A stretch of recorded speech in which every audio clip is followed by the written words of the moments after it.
And I'm thrilled to open our first session today with the Bank of America team. For those of you attending the graduation yesterday, another congratulations to Alan, Vu, Jarrod, and Cheryl on your graduate certificate program. And without further ado, I'd like to introduce Calandra. Calandra is Diversity and Inclusion Executive at Bank of America.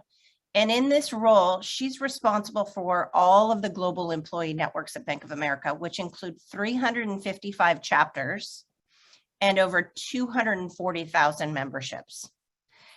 She also leads the Global D&I Award Strategy in Diversity and Inclusion for Global Human Resources at Bank of America.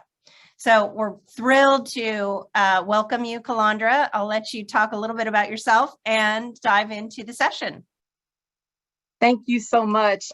Good morning, team. I'm so happy to be here, and thank you for having Bank of America.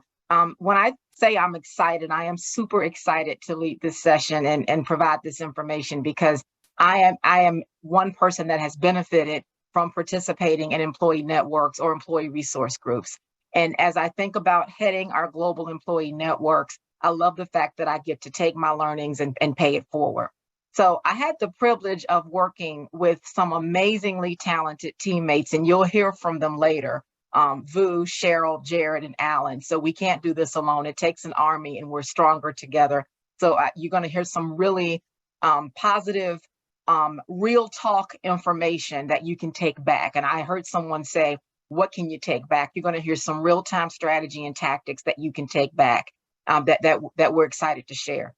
So if I think about and reflect on the past year or two and the ever-changing demands and needs of our workforce, we've learned a lot.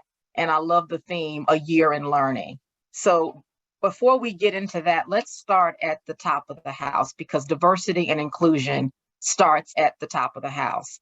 So if I think about this slide, what would you like the power to do?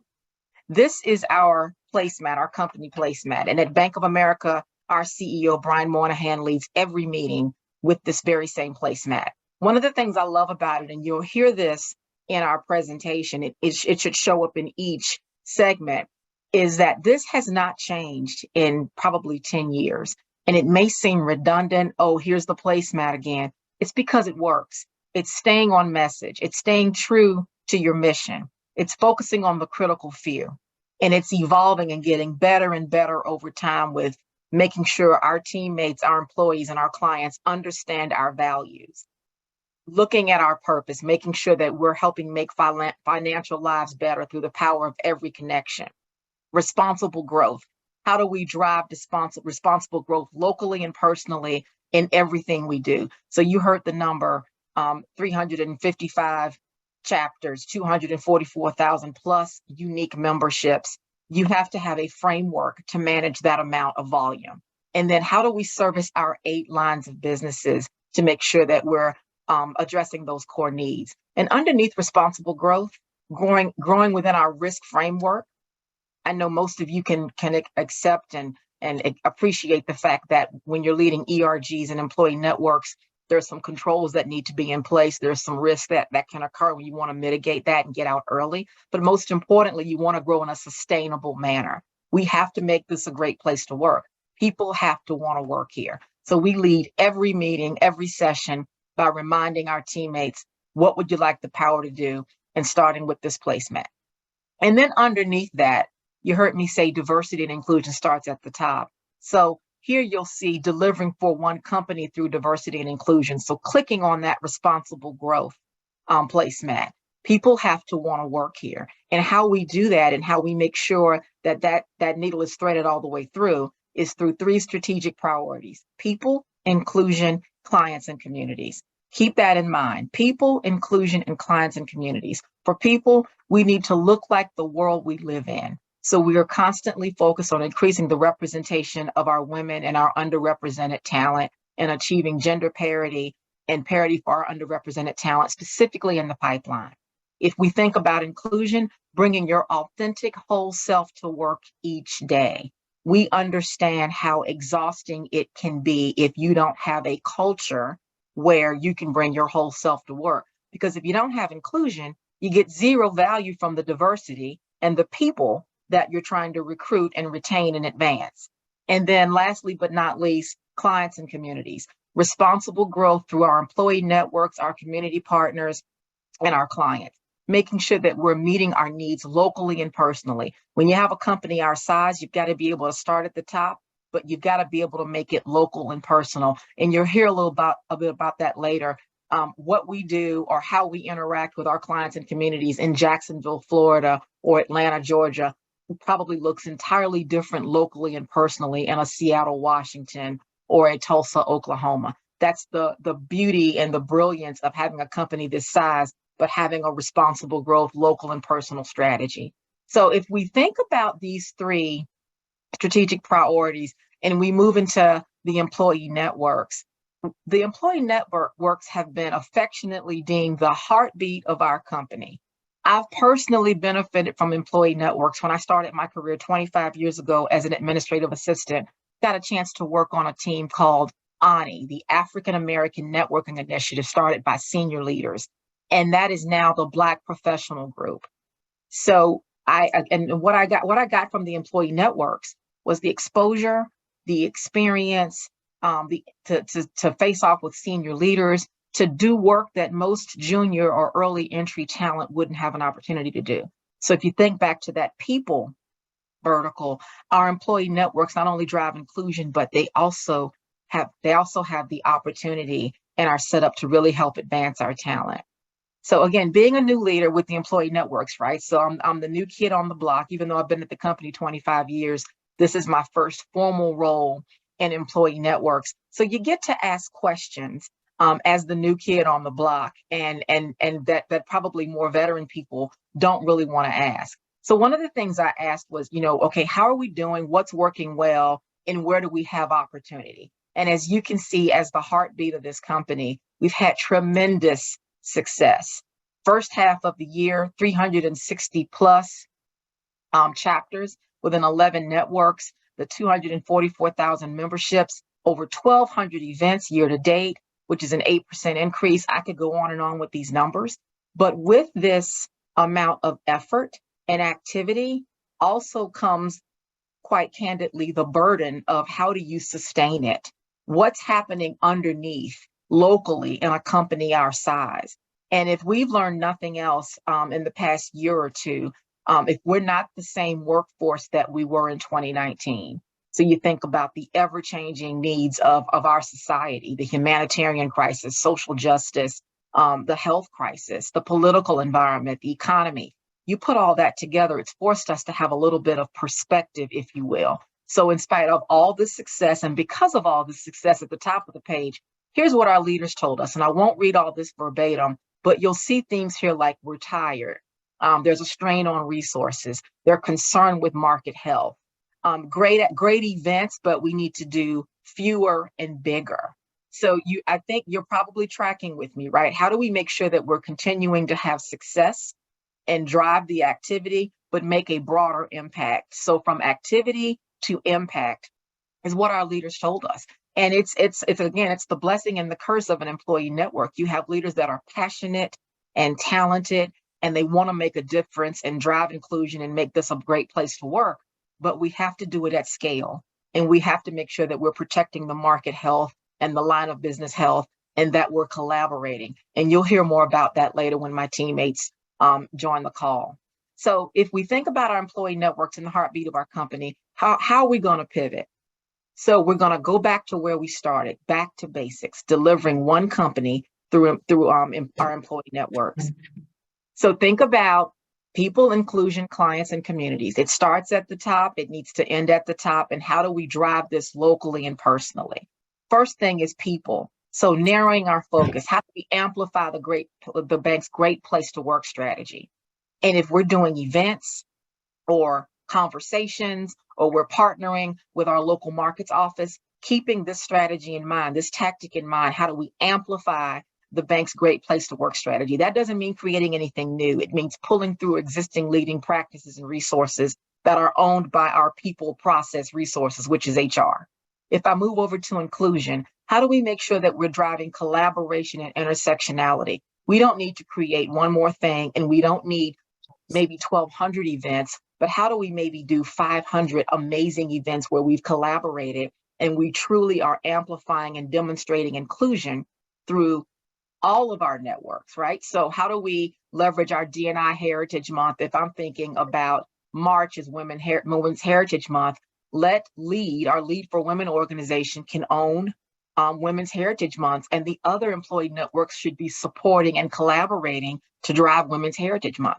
And then clients and communities, depending on how your company is structured, how do you literally start locally and personally and drive your local ERG or your employee network chapters to partnering with local markets, partnering with your local leaders and your line of business leaders to really address the needs of the clients. So you'll see our target state will anchor to our initiatives. We're going to reground our employee networks in our 3 priorities: people, inclusion, clients, and communities. We'll redefine the measures of success, and that's an evolution because that's going to really take time to kind of do a test and learn, but we need to redefine what success looks like, not more, but more impact. We want to make sure we're modeling these behaviors because we want to drive connectivity across. And again, not more activity, but how do we collaborate and really model inclusion, starting with existing resources. We don't need one more program or anything new, but how do we leverage what we have and push it down locally? And then last but not least, just executing and integrating. So that's going to be our journey. That's the lesson learned. How do we drive more with less? How do we maximize resources, protect the health of our employees, and remembering that ERG leaders or employee network leaders are true volunteers, and we should be helping amplify their story and their narrative at the same time without pushing more work. So we have a lot of more work to do. You're going to hear from Vu next as he talks about the data and the analytics pieces as to how we'll start to measure that. But hopefully this is a great lead into how what we've learned over the last year, if not 2 years, and how we're going to move forward. Vu, right, thank you, Calandra. Thank you. Yes, you are. Thank you, Calandra, and thank you, team. So really for today, I wanted to speak to you all on data, leveraging data for employee resource group success. And we know that data gives us a lot of different perspectives on what we define success. But I think the one issue that we always run into is that there's just so much data we can look at. Data should not be the destination. It should be part of that journey. So in order sure that we can build that journey, we have to first focus on building a data-driven approach. So let's level set first on kind of how is data currently being used. And we know with the employee resource groups, as Calandra mentioned before, our employee networks, they're the heartbeat of our company. So for you all as ERG leaders, as D&I practitioners, ERGs are really at the forefront of diverse inclusion efforts that impact really the associates, the employees directly. But really, if anything, with those ERGs, as we're looking through number of memberships, number of events, how are we actually ensuring that a company, when they look at ERGs, how do they add to kind of the performance of the company as a whole? We know that data helps provide the measure of breadth of reach that an ERG has on its stakeholders and the depth of impact to a company's operating environment. And we have already seen companies publish ERGs, the mention of ERGs or the data components around it in a lot of their D&I efforts. And so if you see here on the next screen, I've pulled a couple of companies, American Express, Bank of America, of course, Walmart, Morgan Stanley, and Deloitte, as just some examples of, ERGs are now being in the forefront in terms of D&I initiatives and part of human resources work for a company as a whole. So we know it's out there. We know it's prevalent. We know it's being used at the top. But now the thing is that, okay, we know what our North Star is in terms of we need that data. But what data actually matters? Because as I mentioned at the top of the presentation, a lot of data means there's also lots of churn. And so really as an ERG leader, be it if you are a chapter leader or someone who's managing multiple chapters in a respective ERG, first ask yourself, what metric is actually important? Because it's really dependent upon the stage of development that your ERG is in. Some of the metrics we mentioned here, membership counts, event counts, member satisfaction, budget spend, the participation rate of employee networks or ERGs, representation percentages. Are there any others? As you all are kind of responding to these messages, write in the chat and say, what other metrics do you think that's important? Because really, if anything, all of these different facets allow us to see different perspectives on ERG performance. But again, lots of data means there's a lot of churn. So here's an example that we do here at Bank of America on we actually leverage, given the data that we have, we leverage Tableau, which is a reporting tool, so that employee network leaders, doesn't matter if you are a chapter leader or if you are all the way up at the enterprise team, what information can they see as a snapshot? And so looking on the screen here, you'll see that we talked through about membership counts, unique employee counts, which is interesting. So unique employee counts is any associate can be a member of multiple employee networks.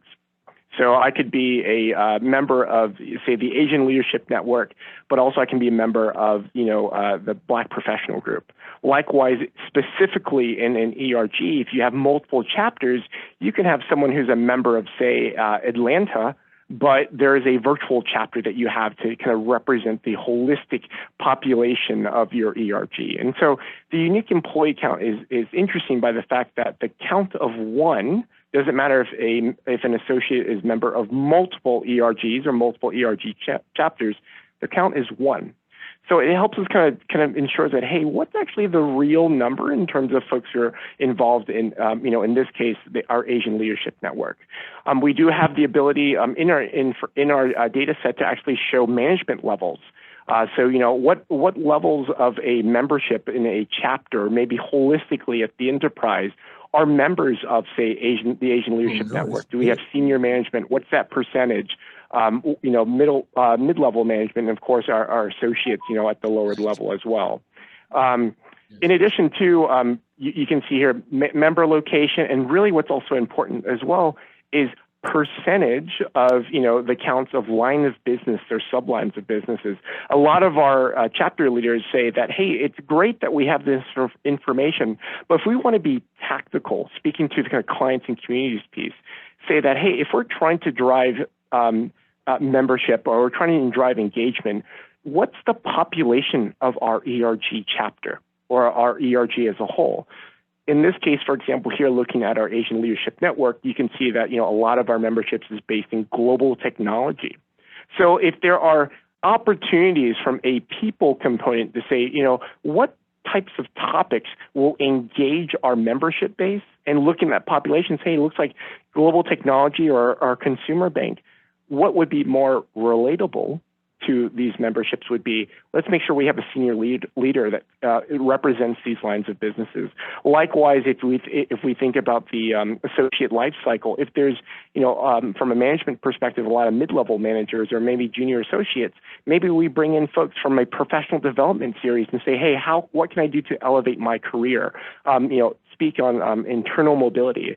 Now, this is how just a very short example of how the data here helps drive the strategy around people, inclusion, and clients and communities. So, as I mentioned, some questions to ask as you're kind of taking everything in and saying, hey, okay, Vu, I get it. Metrics are important, but where do I actually begin? Because we know complexity increases as we decide to pull in this metric, and this metric. So the questions I want to ask you, first and foremost, take a holistic view of your ERG and say, hey, where are we in terms of development and growth? Is the strategy for our ERG still being built as we're going down that path? And really, if anything, if you're more of a new ERG, it would probably make sense to say, hey, I think membership counts make sense because we want to make sure how much of our population are we impacting for our ERG. Maybe it is the event count, so we can at least have some type of metric to send to our stakeholders and say, this is how our ERG is being engaged to our membership base. As you go further down the road in terms of development for stages, you'll begin to realize and say, okay, membership counts is great and all, but what does that really tell us? Here at Bank of America, as Calandra mentioned the numbers before, impressive growth, great events, but that doesn't really talk about employee engagement. And so you saw in our future state here, our data strategy is changing. Because what we're trying to now figure out is from the metrics component, how can we actually measure employee engagement? So a great example I always say is if an ERG does, I don't know, 15 events in a year, hey, that's great. Great engagement. You guys are, this ERG is hitting on all cylinders. They're out there, they're present. But if someone asks is, okay, great, you've got 15 events. How many people actually come to these events, and are they net new? So if you have 15 events for an ERG, but the same 20 people show up, but your ERG has, let's say, a membership count of, say, 30, where's the half of that membership base? So that's where we're going from a data perspective and saying that, what can we take in and evolve our metric analysis? So one thing as we talk through that is that, again, this is the information that our stakeholders are looking at and saying, hey, where can we measure the membership engagement? And so when you're speaking to your ERG about, hey, what metrics make sense to us, speak to your leadership team, get their feedback and see what matters to them. Is it the membership counts? Is it the event growth? Is it representation at different lines of businesses or management? And note that metrics evolve as your development of your ERG continues on. And then one thing also to recognize as well is when you think through the metrics, are the metrics aligned to the ERG priorities that are defined at the top of the house at the enterprise level? Or is it kind of managed it regionally or locally based on how your ERG and company is set up? As Calandra mentioned before, our North Star for B of A, delivering one company through diversity inclusion, people, inclusion, clients, and communities, that's the North Star for our employee networks. And so we're making sure we're giving them the data governance and metrics to say, if we're going to be truly aligned to what D&I is for the B of A, this is how we're going to measure you guys on. So leading with the data on a defined path. So again, just kind of wrapping up my component here, identify the priorities and the type of data that will help measure progress. Now, again, take into account where your ERG currently stands. Take a honest, holistic perspective and say, hey, are we at that point where we can measure this particular data metric point? Again, be wary of data overload and really ask your team and ask your stakeholders, how will this data actually be used? We know it can be used from a strategy component, but there's more kind of practical implications of that data component. Who will be using it? What actions will result from the data? And will the data be a mix between internal sources, i.e. a spreadsheet or SharePoint, or is there something that you have from a big data database perspective where you can actually take in groups amounts of data, be it internally or externally, so you can come with a holistic view of your ERG's health. And now, of course, one's always interesting component is what available resources can be used to pull data. How accurate is the data sources that you have? Because we know some ERGs, they do surveys, annual surveys to help kind of keep in lockstep because why they don't have an intranet or internal application that they can leverage. So consider what data sources are you pulling. Likewise, what's the frequency of the data refreshes? And of course, is this information scalable at both the enterprise level, regional level, or chapter level, depending upon your ERG. From there, understand the road ahead. So, there's definitely a lot of opportunities and considerations. Here at Bank of America, we like to visualize our data. So we mentioned our robust reporting tools via Tableau. We have build outs of, our ERG plans that impacts pretty much all parts of the employee life cycles, the people component for delivering one company through D&I. That's something that we work on. Likewise, there's opportunities that we have around quantitative metrics to show progress or work and to really help identify opportunities for growth. So the representation numbers in terms of line of businesses or management levels, that's the talent play. That's the talent retention play.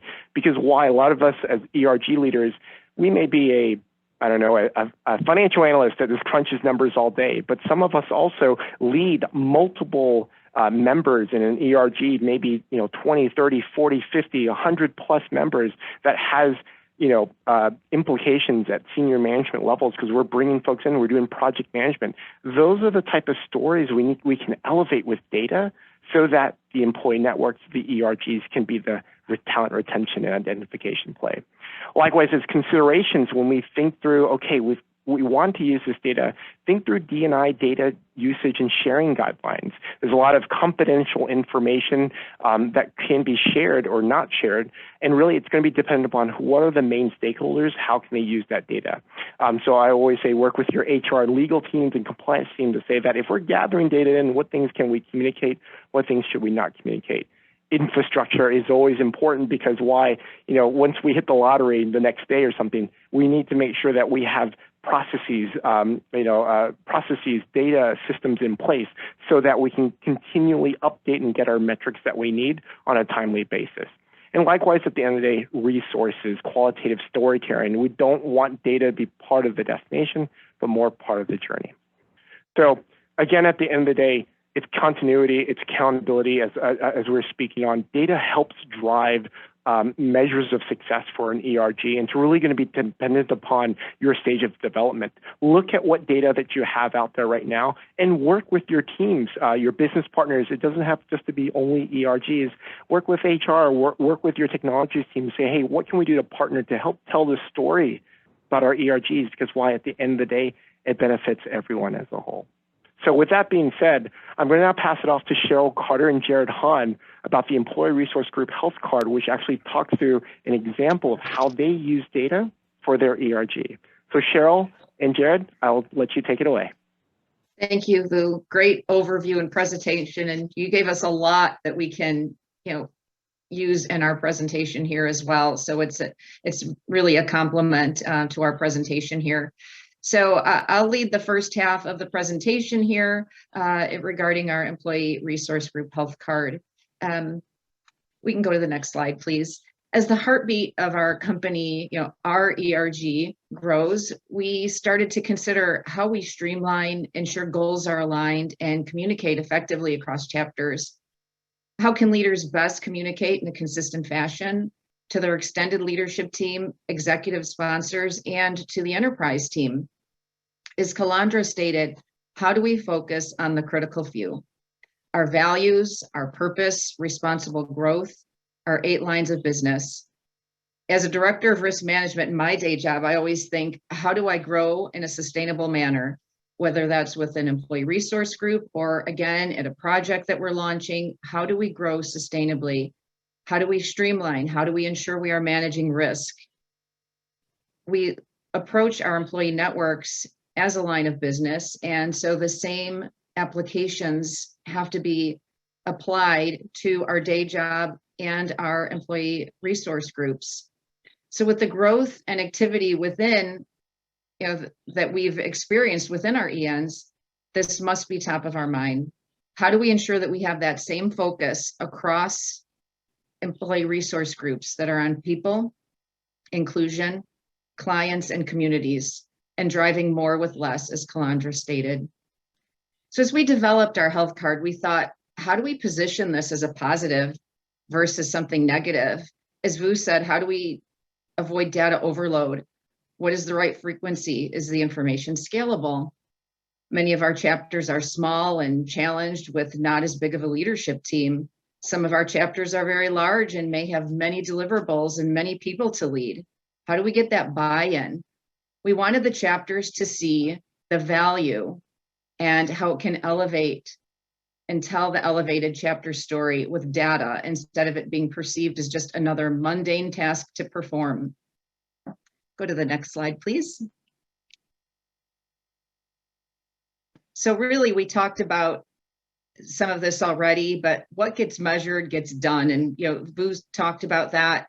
And again, as we developed the health card, we, really had the purpose to look at different levels of maturity amongst chapters and really ensure that there's no negative undertones. How do we ensure best practices are shared across chapters?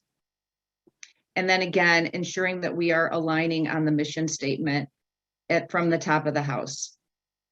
We can go to the next slide, please. So how do we get there? We started this process a year ago now and really had to get some enterprise leaders dedicated to developing this. So we had to really get that buy-in of dedication of time. It took a good amount of time. We had to have the right leaders with the right mindset to really help us drive this. So we had strategy sessions with enterprise leaders as to what would be valuable. We thought about the naming. We didn't want to name it a scorecard, and we had to kind of slap ourselves on the hand every time we accidentally said scorecard, because it's very different from a scorecard. It's a health card. We wanted it to have a positive perception. So we got input from chapters. After we set our strategy at the enterprise level, we said the next step would be to get input from those chapters. So we piloted with a few of our US chapters. We highlighted it on our monthly leader calls, and pilot chapters presented to the other chapters to get that buy-in to say, oh, this chapter's presenting and they've worked on this, and this could be a positive. So we did that really to drive that adoption. Once we drove that adoption and had our pilot, we had a lot of lessons learned that we'll talk about later in the presentation here. But we proceeded with our rollout.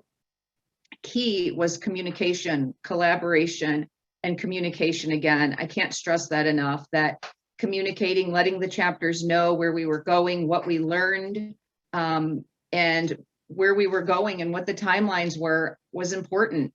We have chapters that partner with each other, and we asked our chapters to continue to stay in communication and talk to each other about what the lessons learned were and how they could share best practices, and also communicate back to us and our leaders within our enterprise team as to what made sense, what their suggestions were. So it would really be a group effort. So next, what's next is our global pilot. We're working on that right now, knowing that the model in the regions may look different than the US model, and we have to ensure that we are considering that. So we'll approach again in the same manner. We'll treat this as a group effort where we're collaborating with our leaders within regions. We'll treat it as it's a dynamic scorecard and not static. We'll change as we need to go. But the most important is to ensure that it remains valuable. And we'll go to the next slide and turn it to Jarrod.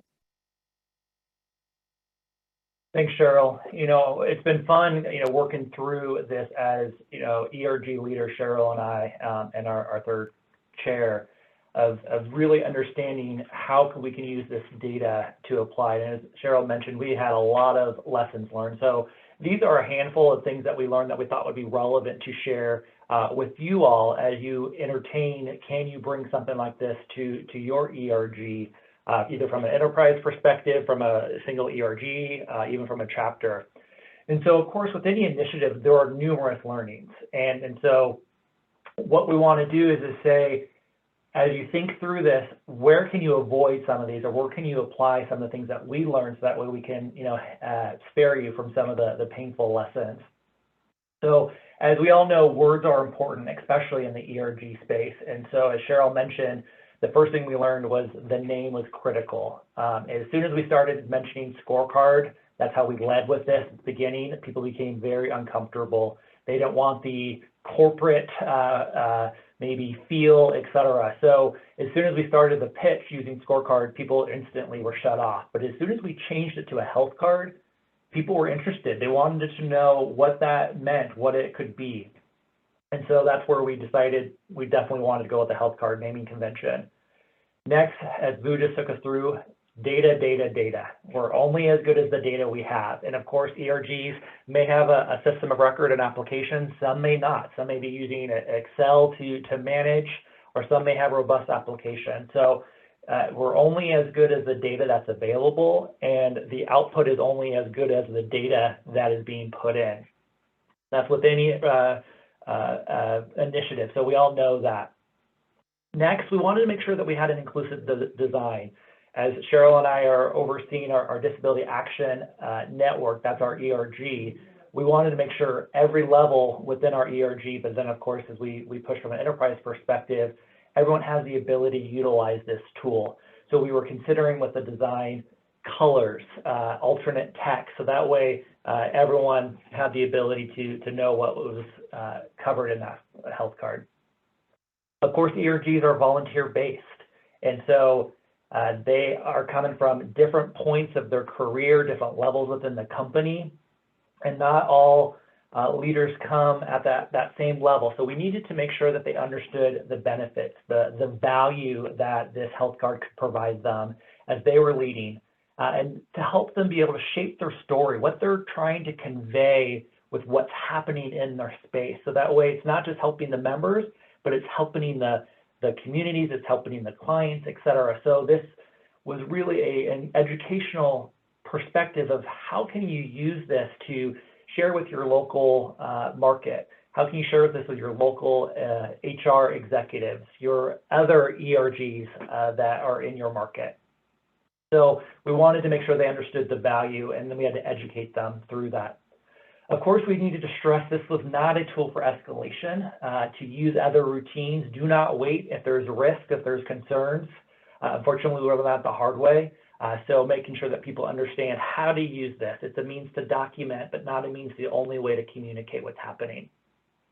Timeliness, unfortunately, it takes some time for people to put some of this stuff together, but as soon as they get the routine, it gets easier and easier. So we just had to be aware of the different size of the different teams and available resources. And then, of course, making sure that the routines had inputs of all of the different levels, so that way as we roll up, we're making a full perspective of what's happening within that ERG. So those are some of the lessons learned, but let's dive into the actual scorecard. See, I did it, the actual health card. So next slide, Vu.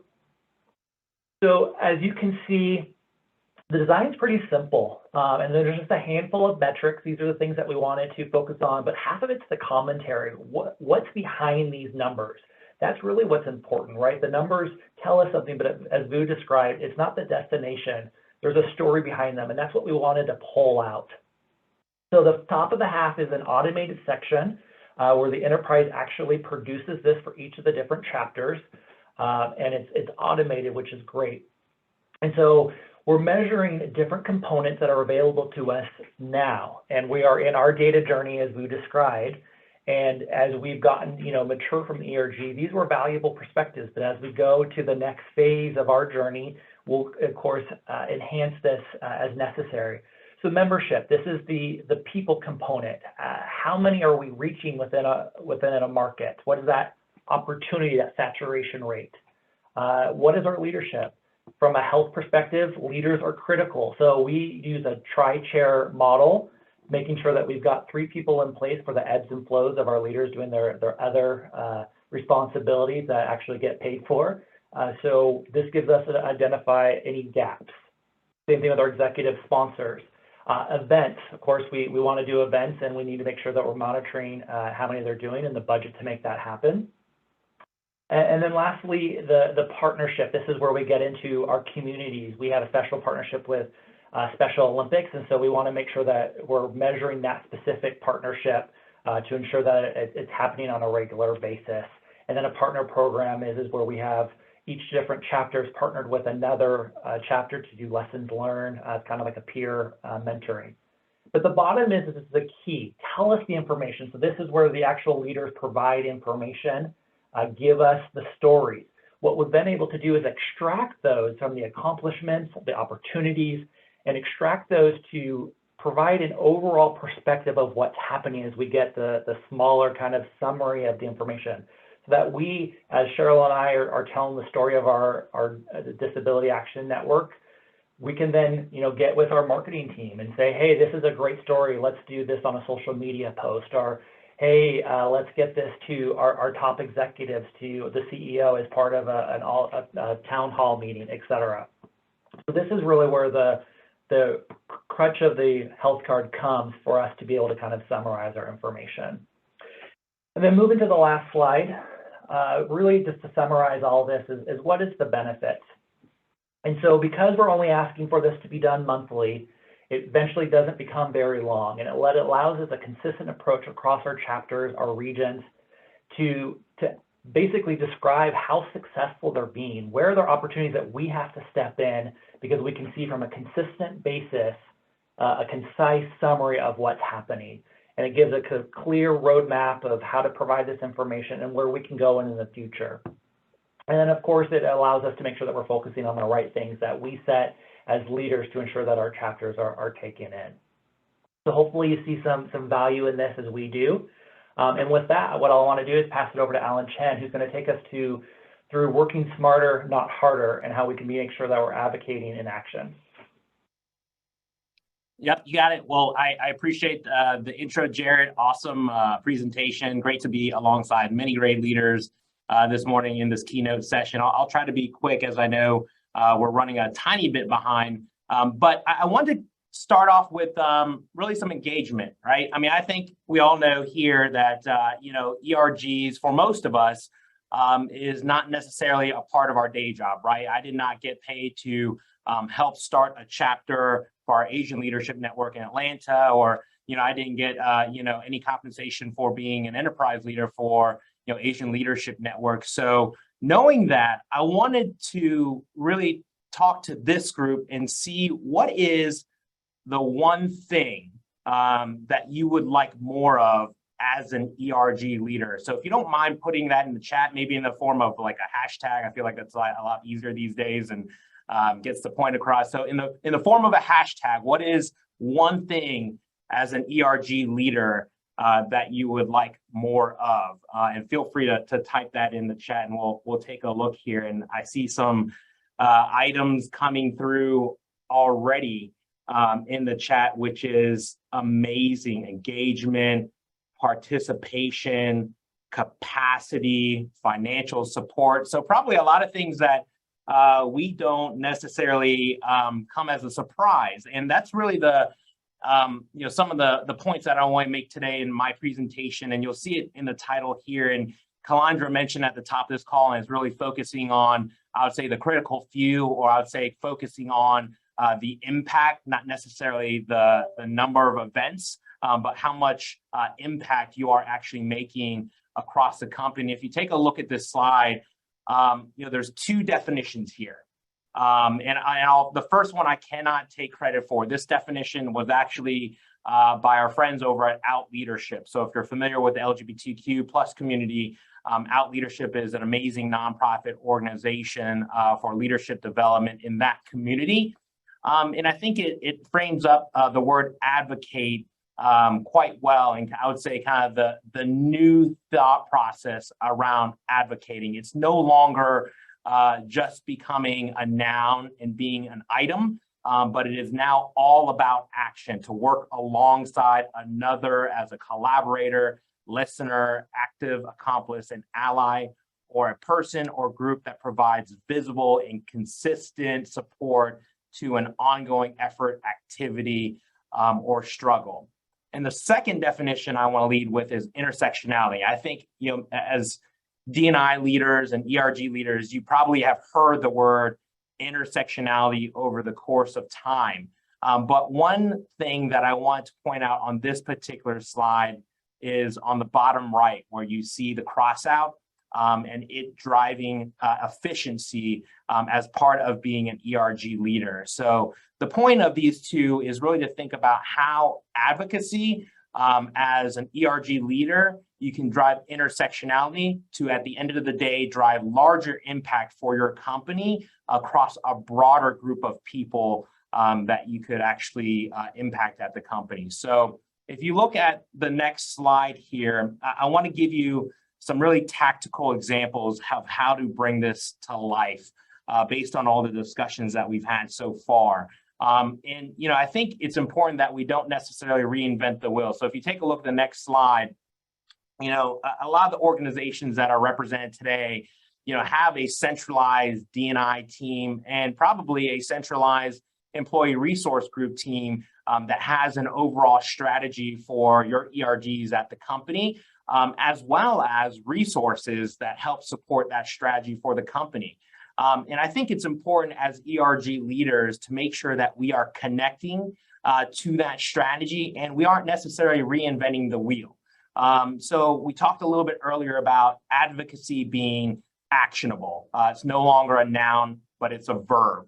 And it's a journey, and everyone's probably in a different part of their journey on being an advocate. And that's what this slide actually illustrates. And it is what we believe as an advocacy journey, where it's an opportunity to build your acumen, learn, support, advocate, inspire, sustain, to go through your advocacy journey. You may be at one part of this journey than someone else in your organization. You as an ERG leader, as a chapter, may be a little bit further along in your advocacy journey. But I think at the end of the day, it's a journey and an opportunity for this particular strategy to be leveraged across your ERG. That way you aren't necessarily reinventing the wheel, but you're leveraging the existing tool and you're advocating for others that could drive some intersectionality for your specific ERG. So if you don't look at the next slide, we want to give you some tactical examples of how to bring this to life. And there's 4 examples here. I just so happen for Bank of America to lead our Asian employee resource group. So we have 21 chapters with about 13,000 members around the world. And I think, one of the biggest comments that I get from our ERG members, and this may resonate with you, but a lot of our members tell us that we're not just Asian in May Asian Pacific Heritage Month, or we're not just Black in Black History Month, or we're not just women in March for Women's History Month.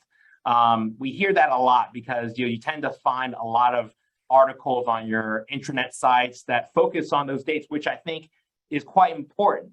But I think also at the same time, there's an opportunity to bring that work to life outside of those specific heritage months. So for our Asian ERG, what we've had an opportunity to do is check out various resources out there that you'll see at the top of this slide, where there's calendars actually available for you to find dates and time that you may have an intersection with another employee resource group. And you'll see the ADL, the Harvard, and the Pew Research Center reference across the top that can help you find some of those dates. But I gave you some very tactical examples of how to bring that to life, right below it, right? So if you think about February, February typically Lunar New Year falls right around the February timeframe. That the timing changes every year, but it typically coincides very closely with MLK's birthday, Martin Luther King's birthday.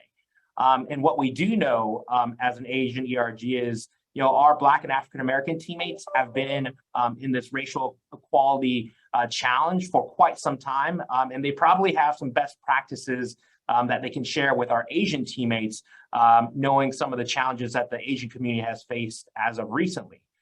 So a very tactical way is, our Asian ERG led the work, which helped lessen the burden for some of our other ERGs on tactics to continue the conversation of social justice and some best practices that we can learn from our teammates. And not only did it benefit from our Asian teammates across the organization, it was a good reminder of some of our other ERGs and some of our other racial groups that are at the company as well, on how they can continue to support various groups that are out there. And you can see very tactical examples of each one of these on the other 3 here. Breaking the bamboo ceiling in March and Women's History Month.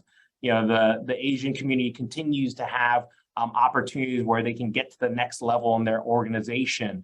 Something that we've continued to find is a common topic with our women in our company, and finding leadership roles for women in our company. And it's a great way to, again, tag along in the month of March and not necessarily have the burden of our female teammates having to create something for Women's History Month. The Asian teammates help support that, but also have a common tactic that they can use in order to drive impact for it. So these are just common ways. I won't read through the other 2, but just to give you an idea of ways to intersect as well as advocate, because at the end of the day, if you look at the next slide, there's some common things that we've seen that have been challenges with ERGs.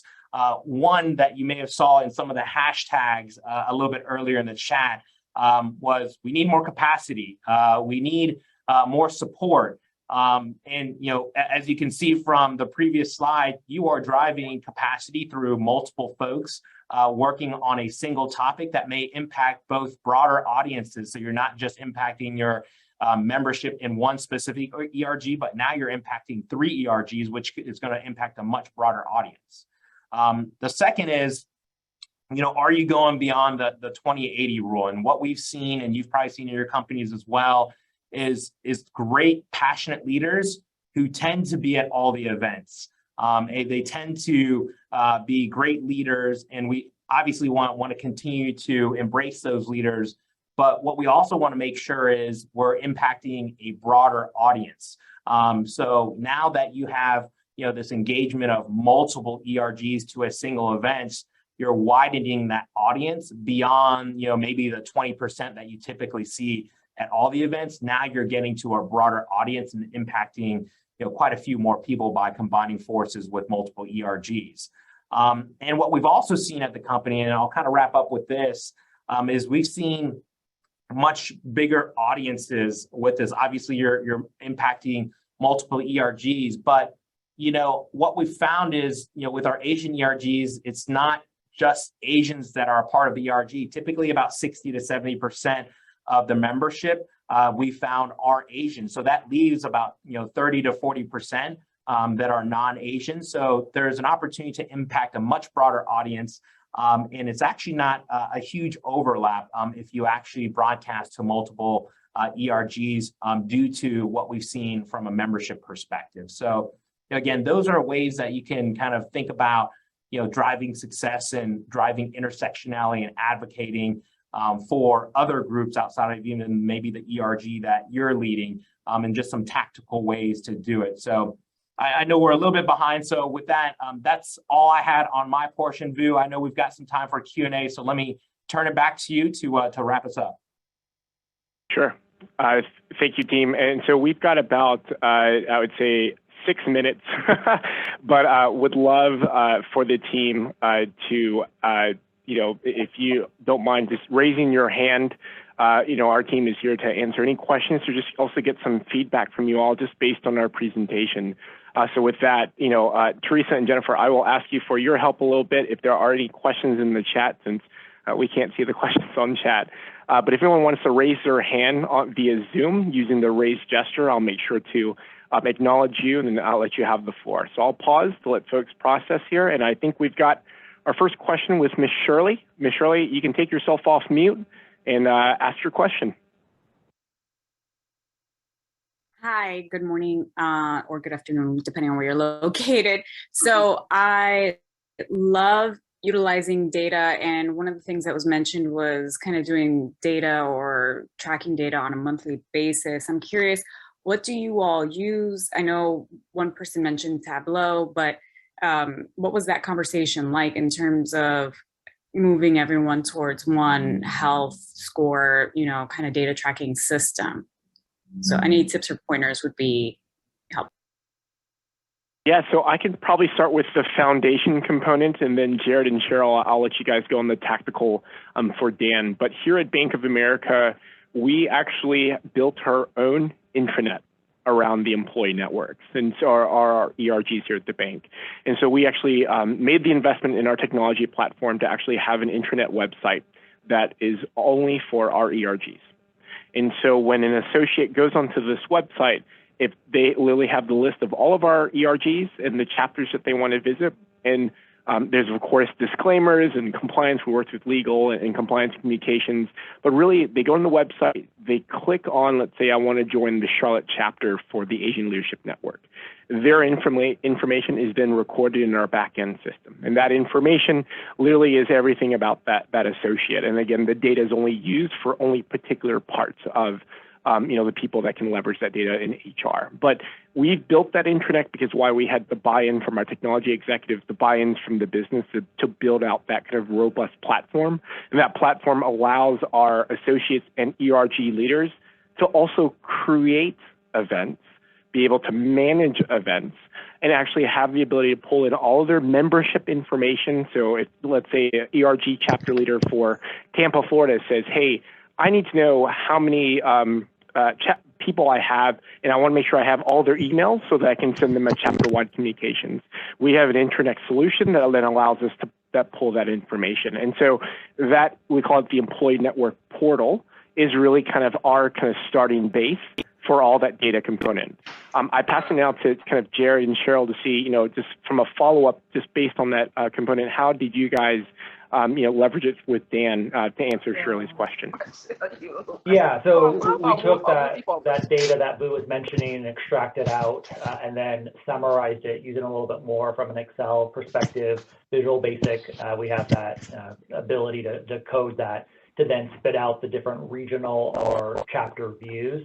That way it just allowed us to kind of hide some of the information that maybe we didn't want available to everybody, since it was going to be going to leaders and teams outside of who we want to kind of hide certain data, as we know some of it is confidential. So we took it a step further from Boo's data into get a chapter perspective from that data source. Okay. Thank you, Shirley. Anyone else just raise their hand?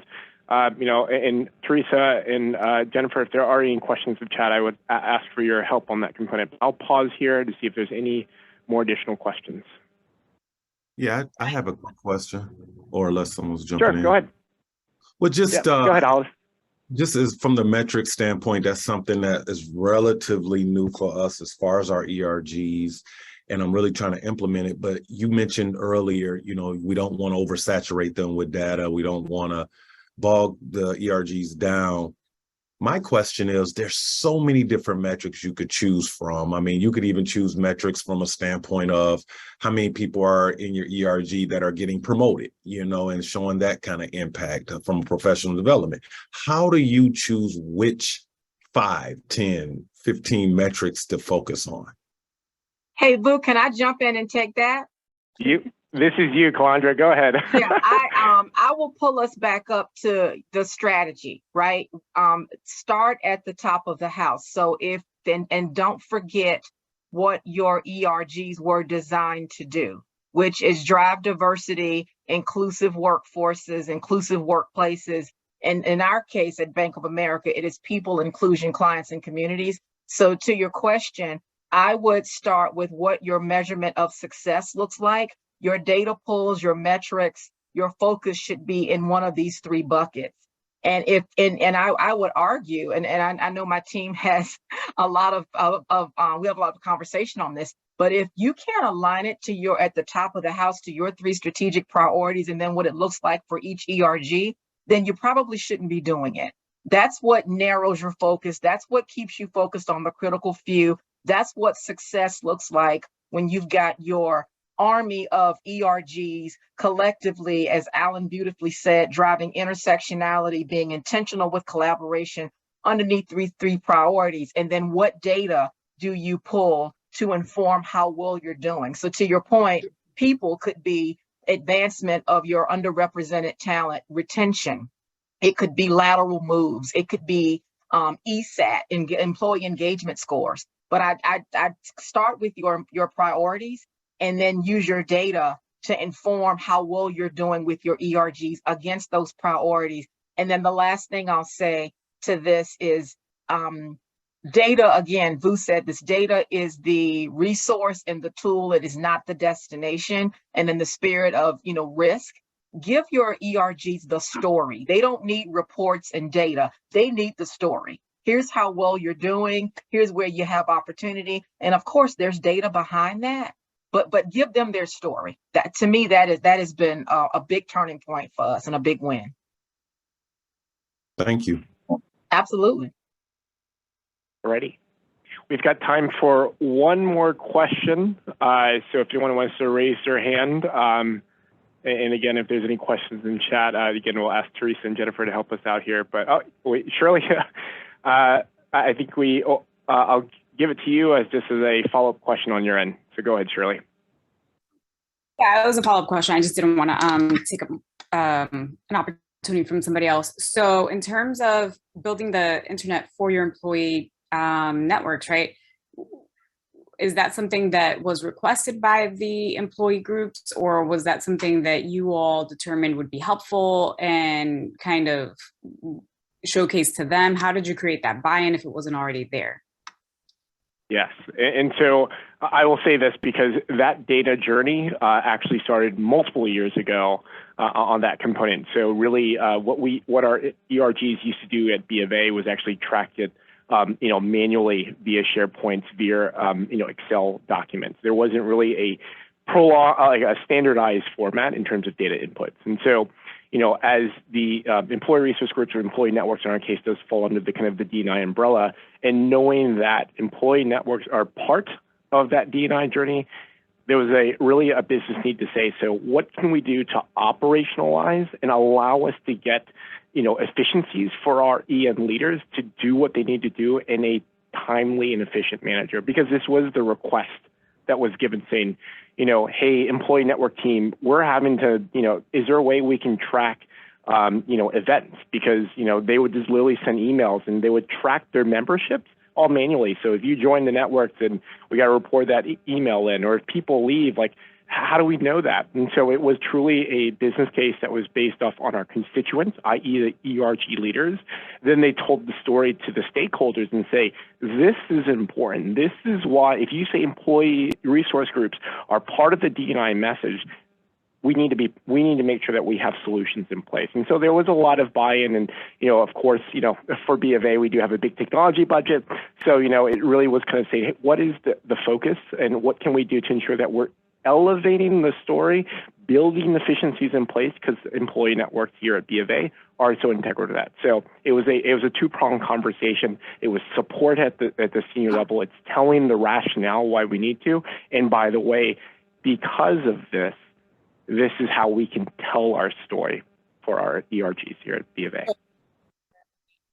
And Vu, as I think about that, I know we have to wrap, but it's also it's a risk mitigant, and it's a control function. You need something that's centralized, that's approved, that we have enough control over, so that everyone isn't pulling all their own data. That we can operate with integrity. So it's a win-win when you have something centralized. So I think if you ever have a pushback on a centralized resource or a tool or something at the top of the house, throw that risk, control, too much risk, too much opportunity to get it wrong. Specifically, as you start reporting out your metrics and your data, you want something that's centralized, that you can go across. Where you're not leaving too many questions in there. So I think the risk piece is a big deal. Yeah, and I think of Calandra, even in addition to that, like just operational excellence too. Exactly. Right? Just imagine how much time you're having to save by, folks not having to track potentially 300 membership lists on a PowerPoint or a spreadsheet in Excel versus having it in a centralized technology, or creating emails through a centralized membership list versus tracking it otherwise. So I can imagine many organizations are very heavy into time savings and operational excellency, and I think the efficiencies that you'll drive with that centralized technology will easily sell that support. That's right. And there's an owner of the centralized tool. I can't emphasize that enough. You don't have too many cooks in the kitchen. There's the risk and the ownership.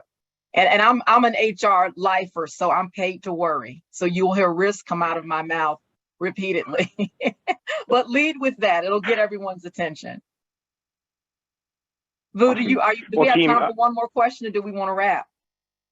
We probably need to wrap just to make sure I give on that end. So Calandra, I will let you make the closing statements on our component before we pass it to Teresa and Jennifer. But go ahead, Calandra. Absolutely. So Vu, Jarrod, Cheryl, Alan, thank you all for the insight. And team, thank you for your time today. As I think about our year in learning, I'll wrap where we started.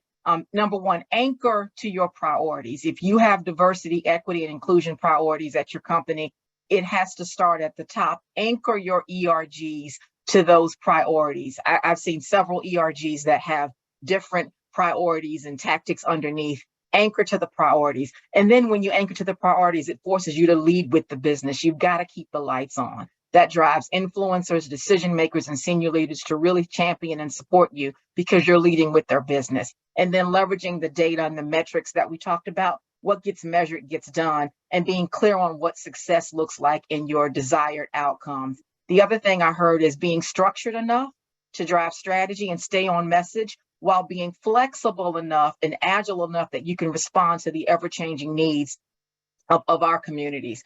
Smarter, not harder. I love that 20/80 rule, right? So remember that employee networks and employee resource groups are volunteers, right? They have day jobs, and that collaboration, the intersectionality, we're stronger together, which in turn saves you space and grace. So then we do have to respond to some uncertain, tragic event, unfortunately, the world we live in, you've got an opportunity to create something innovative and proportionate. And then finally, communicate, tell your story as to where your individual ERGs are on your journey, and then do it collectively. We are stronger together. We have a huge opportunity to be brand ambassadors, D&I champions, and that heartbeat of the company that we started with.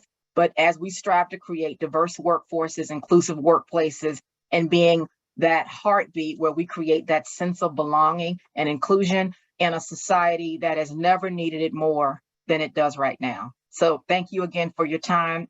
Teresa, I'll turn it back over to you, I believe. Thanks. And I want to thank all of you. That was a great presentation. I particularly love your emphasis on storytelling. And just one little research tidbit, there's work in the neuroscience area that shows if you tell a story and you can elicit emotion, people remember what you're talking about. And the way you get funding, resources, and support is that they remember. And actually that emotion changes your brain. So it's really important that we not just give people data, but we can tell the story behind the data. So thank you so much. Absolutely. Yeah, what we're going to do now is break out into a number of rooms. We're going to have 6 people per room, and we would love for you to reflect on all the information. We have some questions in the Slido app. So if you can report out, find someone who's a note taker and make sure that they report out so that you'll be able to see it, we'll be able to see it, and then we will have 15 minutes debrief after the breakout. So 6 people per room. We're going to have a number of breakouts. You've got almost half an hour, and I see the Slido app QR code is on there again. So I would encourage everybody to go ahead and log on, and then make sure the person who you elect as your note taker does put some comments in before you break out. I think that's it. So I will see you in a room, and enjoy your discussion. You had a lot of material to talk about, and the team from Bank of America is going to be here for the debrief. Thanks so much, everybody. After the program's over. I think you've got at least 30 days to be able to look at it. Right? Does anybody else want to share out? Again, just put up your hand from the reactions part of your screen, or if you want to just unmute.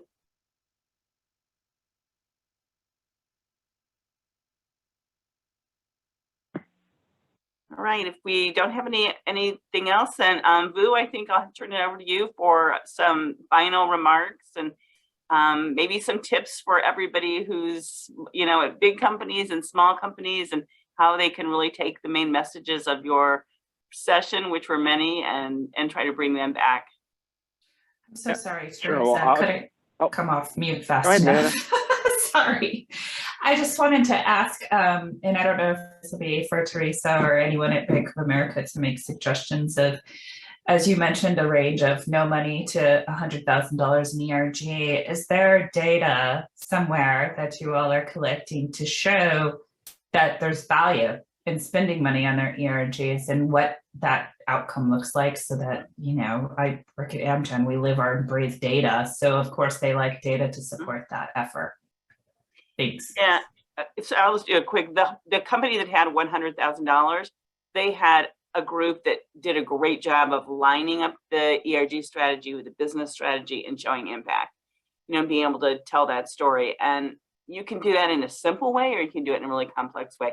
So with that, Vu, I can see that you've got an answer to, so let me.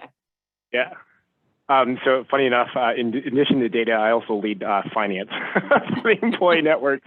But Amanda, I would say this, it is going to be one return on investment. So dollars spent on a particular event, I would try to get the metrics behind that event by saying how many people actually attended, what was the line of business or group representation, what were kind of the main takeaways, because and really, if anything, get that feedback also from that event. Because if I spend $100 on an event and let's say it was 30 people and everyone said, well, this was great, and that was it, and there wasn't any kind of representation or, you know, any kind of tangible feedback, then that may be $100, you know, potentially that could be allocated elsewhere.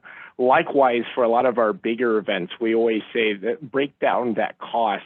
Give us the breakdown of who actually represented, what kind of leadership was there, what was the topic. Do you have feedback on saying, you know, this event was so great because it really helped, it really talked to me about my personal journey, or this is going to be impactful because I'm trying to network and build up my professional acumen, business acumen. So it's dollars spent, number of people who actually attend the event, the key takeaways and responses. I bet you if you're able to do that from a whole line and present it and say the average spend of our events this year led to, you know, the average number of these folks attending, here were the common themes and messages, I would hope that our finance department in your company would then say, we've told the story, we can give you guys more because it's that value add.